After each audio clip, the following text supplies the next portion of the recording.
TCS कंपनीच्या प्रकरणातील फरार आरोपी निदा खानचा आरोपींशी संपर्क कायम असल्याचं समजतंय। मोबाईल तपासात कॉलिंग डिटेल्समधून हे कनेक्शन उघड झालंय। नोकरी सोडल्यानंतरही आरोपींशी निदा खान सतत संपर्कात असल्याची माहिती मिळते। दानिश शेखच्या मोबाईलमधून फोटो व संशयास्पद व्हिडिओ एसआयटीच्या हाती लागलेले आहेत। एसआयटीकडून डिजिटल पुराव्यांचं सखोल विश्लेषण सुरू आहे। आरोपी आणि निदा खानच्या जामिनावर 27 एप्रिलला सुनावणी होणार आहे।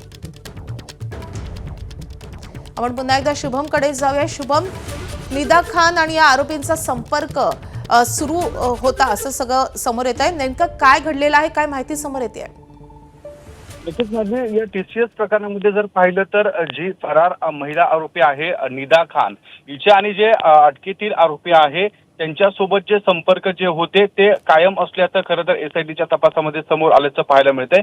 एकूण जर पाहिलं तर जो दानिश शेख जो आरोपी आहे त्या दानिश शेखच्या मोबाईलमधून जो डेटा एसआयटीने रिकव्हर केलेला आहे त्यामध्ये अनेक संशयास्पद व्हिडिओ, काही फोटो मिळाले आहे आणि एकूणच या निदा खान सोबतचे सातत्याने त्याचे संपर्क होते, त्याचा संवाद होत होता ही माहिती देखील खरं तर एसआयटीला मिळाली आहे। एकूण जर पाहिलं तर या मोबाईल तपासामध्ये काही कॉलिंगचे डिटेल्स समोर आल्यानंतर या निदा खानच्या माध्यमातूनच या तरुणींचं त्या ठिकाणी त्यांच्यावर अत्याचार होत होते, त्यांची छळवणूक केली जात होती, धर्मांतराचा प्रयत्न होत होता।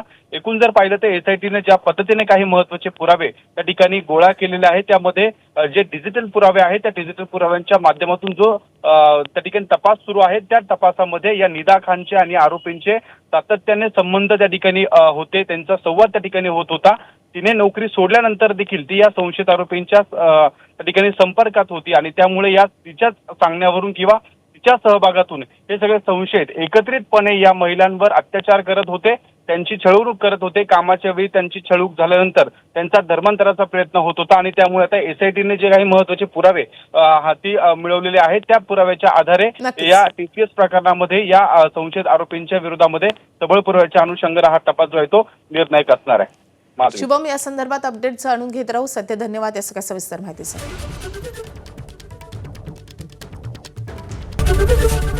एबीपी माझा, उघडा डोळे बघा नीट।